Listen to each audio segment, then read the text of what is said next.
పూర్వకాలంలో మృకండ మహర్షి మరియు వారి భార్య మనస్విని ఉండేవారు. వారికి చాలా కాలం నుండి సంతానం కలగలేదు. అప్పుడు మృకండ శివుని కటాక్షం కొరకు కఠోర తపస్సు ఆచరించాడు. అతని కఠోర తపస్సుకు మెచ్చి శివుడు ప్రత్యక్షమయ్యి, మృకండ, నీకు ఏ వరం కావాలో అని అడుగుతాడు.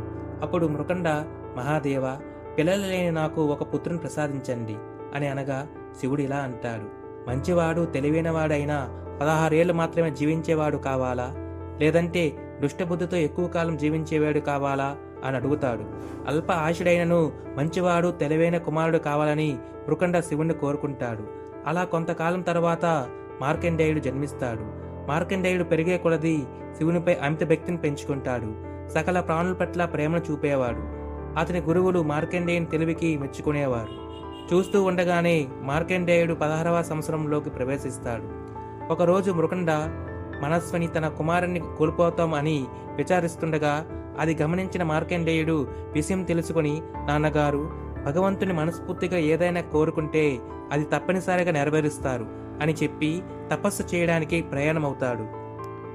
ఇంతలో యమధర్మరాజు యమభటులను మార్కండేయుని ప్రాణాలను తీసుకుని రమ్మని పంపిస్తాడు. కానీ శివధ్యానంలో ఉన్న మార్కండేయుని భక్తి వలయాన్ని తాకలేకపోతారు. వెంటనే యమభటులు యమధర్మరాజు దగ్గరికి వెళ్ళి జరిగింది చెప్తారు. దానితో స్వయంగా ఆ యమధర్మరాజు మార్కండేయుని ప్రాణాలను తీసుకెళ్లడానికి వస్తాడు. అది గమనించిన మార్కండేయుడు శివలింగాన్ని కౌగులించుకొని తను రక్షించమని ప్రార్థిస్తాడు. యముడు తన పాశాన్ని మార్కండేయుని వైపు విసురుతాడు.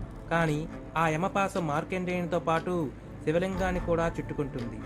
పరమేశ్వర, నన్ను కాపాడు అని మార్కండేయుడు ప్రార్థించగా శివుడు ఉగ్ర రూపంలో ప్రత్యక్షమై, నా భక్తునిపైనే యమపాశాన్ని విసురుతావా అని అడగగా, లేదు ప్రభు, తన ఆయుస్సు నిండినది, అందుకే ఇలా చేశానని అంటాడు. మార్కండేయుడు ఎప్పటికీ జీవించే ఉంటాడు అని శివుని పలికి యమధర్మరాజును శివుడు చంపేస్తాడు.